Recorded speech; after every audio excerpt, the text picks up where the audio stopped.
let's get into Star Wars. I'm sure that's why most people are here. Battlefront 2, finally, after that leaked teaser trailer, we know much more about it. Kallie Plagge, you were down at Star Wars Celebration in Orlando last week. I was. And you talked to some of the writers of the story mode, which we saw the trailer for. The last trailer focused more on the campaign, which the first game was lacking, and I think a lot of people are excited to see that. So I did want to start with story mode and what they're doing with it, what we kind of discerned from the trailer last week. We already talked about that, but between, I guess, all four of us, we have, especially you two, we have a lot of Star Wars knowledge on the set today. So I wanted to talk about what are your kind of impressions of story mode so far? What's going on with it?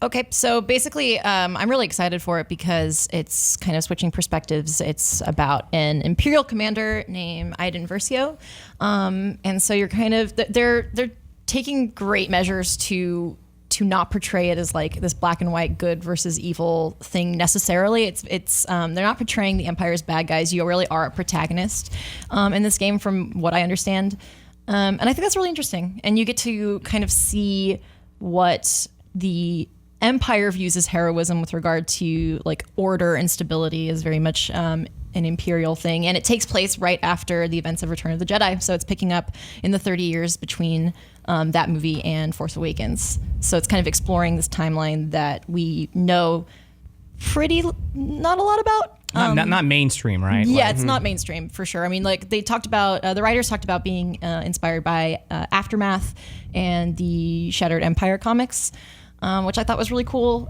So there's stuff in the existing canon that you can kind of base this off of, but they're really trying to explore something that Star Wars hasn't really done yet. So I'm really looking forward to it. And it sounds like, it's like an elite squad. It's called the Inferno Squadron is what she's part of.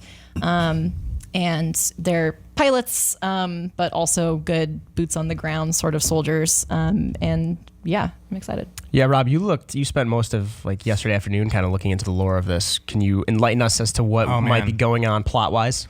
Yeah, so we've talked about this a bunch of times, and it's as Kallie said, like it's filling in a nice gap that has been untold for the most part. But yeah, I started hitting up the Wikipedia. Thought that was an accident when you said it earlier. No, that's legit. Guy that calls Kakariko Village Karaoke Village. That's a joke. Okay. And I got lost in that stuff. And I have some notes on what I think we'll be seeing. So Jean-Luc, if you want to roll that B-roll, you might want to like jump around a little bit. But essentially you play this character Iden, right? Mm-hmm. So we're going to see this trailer. I probably should have trimmed this a little bit, but regardless, so there you have already shots of Force Awakens. You just keep moving along. Star Killer Base. Or just play this, Jean-Luc. I think I timed it. So that's that droid again. It's a seeker droid that you can imagine is like a companion. Yeah, and they said in the presentation that I went to that the droid is going to kind of be a big part of gameplay too. Mm-hmm. So yeah, you actually see a little bit of it in action. It's a ID9 like seeker droid. Mm-hmm. It can walk, it can talk, it can impersonate other droids. So I think there's just an arsenal of abilities it can have that you'll probably be seeing. I wonder if it'll kind of play the part of like, I don't know, detective vision that's in so many games now. Like what was it? What was that, the thing that Aloy used in Horizon? Focus. Yeah. All right, anyway, sorry. So this ship, we haven't really seen this before, but I looked it up and it's I believe it's a Raider class Corvette, which essentially is tasked with like taking down rebel hit and run ships. So it's like an anti cruiser for the Rebel Alliance. So it's like quick, and it's got like a single turbo laser, like compared to like a Star Destroyer has like multiple series of turbo lasers. So it's got some weapons on it. So I would definitely imagine you're flying this thing in some space battles in the single player campaign. If you keep going, and top right there, that this was weird pausing it. That's a Mon Calamari cruiser, and this clearly seems to be not a fight or battle scene. So I don't know what the hell that thing's doing there. It's really weird. Doing here in the fleet. Yeah. I mean, no one's like attacking it. Like maybe it's like captured in the beginning because this is again Death Star 2. So there's no conflict right now. So it's kind of interesting. Maybe no one sees it. Sure. Superstar Destroyer there. Obviously, you remember from the Return of the Jedi movie. Maybe there's some action there with that thing.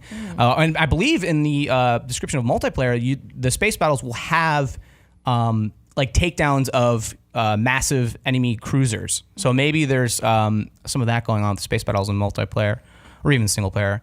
And again, there's the droid again. You see it actually shocking a rebel trooper. Here's just the wreckage there. Yeah, so this is, if you keep going, this is where it gets really interesting. So here's post Jedi, right? Everyone's bolting. So what I was looking up, and again, this was in Shattered Empire. Back to that actually shot. No, just keep playing, John Luke. But that's actually Takadana from Force Awakens. But those are actually original trilogy TIE fighters, opposed to First Order TIE fighters, which is really weird that they're going back to that planet. So this is the coolest stuff right here. So that guy, it's like, who is this dude? He is a Sentinel, and in the Shattered Empire comics, after the Emperor died, he realized he needs to basically have if I die, I need to have these commands. So he has these droids. That's like a dressed up Royal Guard droid there that will deliver his final commands. And this is all lore. There's something called the contingency, which is basically when the Emperor says, if I die, destroy the Empire. And he has these guys carry out orders. So he's telling her most likely, like, this is now my next plan. Here he is in the comics. He would do things like he had a prong, so he would pierce your skin and get like a blood sample and see if you're actually like, legit who you were before he like relayed the plans, essentially. As one does. Is that what you call them? Prongs? Prongs, needles. No, I was joking. Oh. So he's got the face of the Emperor on him. And one of his first plans, so after Endor, the Battle of Endor, his first plan was the Battle of Naboo. So he had the Emperor, as you know from the prequels, was born on that planet, is a senator from that planet. The Emperor wanted to basically erase all ties of him being a Sith. So he had basically the Empire go to this planet, attack it, use these satellites to create hurricanes on the planet, flood the capital of Naboo, which is Theed, which evidently is a map in this game. They say at the bottom, Theed is something you'll play in multiplayer, and have his staff basically throw and destroy all the Sith like relics that he had. And then with the final stages of his contingency plan was to, at some point, eliminate all officers other than like a few higher ups, and have those officers then flee to the Outer Rim. One of them being, I forget his first name, but actually I wrote that down. What was his name? I did not. But it's to start like the First Order? To start the First Order. And one of them being Hux. His son is the Admiral Hux that you know from The Force Awakens. So that's super neat. Like, yeah, you're gonna see the start of the First Order. Yeah. And whether or not she's a part of it, we'll have to see. Yeah, and when I talked to them, they worked very closely with Lucasfilm to make sure this is all, it fits into the continuity. They don't like using the term canon, but that's like the easiest way to describe it. But like they've created a new planet, and they're focusing on exploring what happens to the Empire after the Emperor, and so a lot of that from Shattered Empire kind of coincides with what they were saying. So yeah, I'd say that's pretty spot on.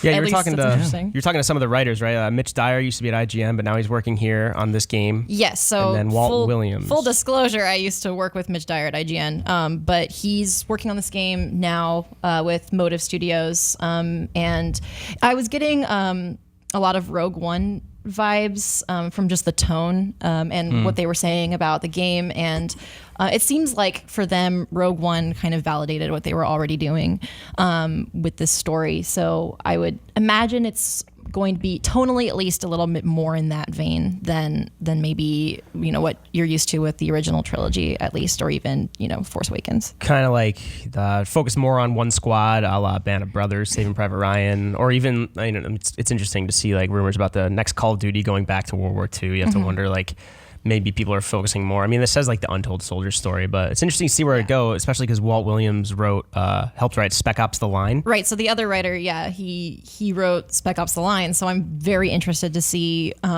where this story goes and what tactic they take with it. Yeah, you want it to be fun, especially because it's the first single player campaign since Battlefront 2, which had like Galactic Conquest and those story modes, which were kind of they were the campaigns for all 4 factions. Right. But it would still be interesting to see things from the Empire's perspective, especially after it's just shattered. You mentioned Halo Reach as a comparison. Like, things won't end well, but you still kind of enjoy the ride while you're playing it. Yeah. So I'm curious to see where it goes, especially after the lore you were telling me about when you were talking to the writers down in Orlando last week. Cool. But let us know what you think. If you noticed anything in the trailer that we didn't, if you have read Aftermath or Shattered Empire, let us know if you have any theories about what we might see in Battlefront 2 and releases November 17th of this year. Yes, and be sure to check out our Everything We Know So Far. If you have any questions, lays out basically the story and kind of what the details are. Yeah, and I know Jean-Luc is working on one of his like history of pieces. He's doing a history of Battlefront. I think that'll be up maybe this weekend, maybe next week. We're not positive yet, but you should check that out if you haven't played a Battlefront or if you haven't played in a while, you kind of want to get back into it.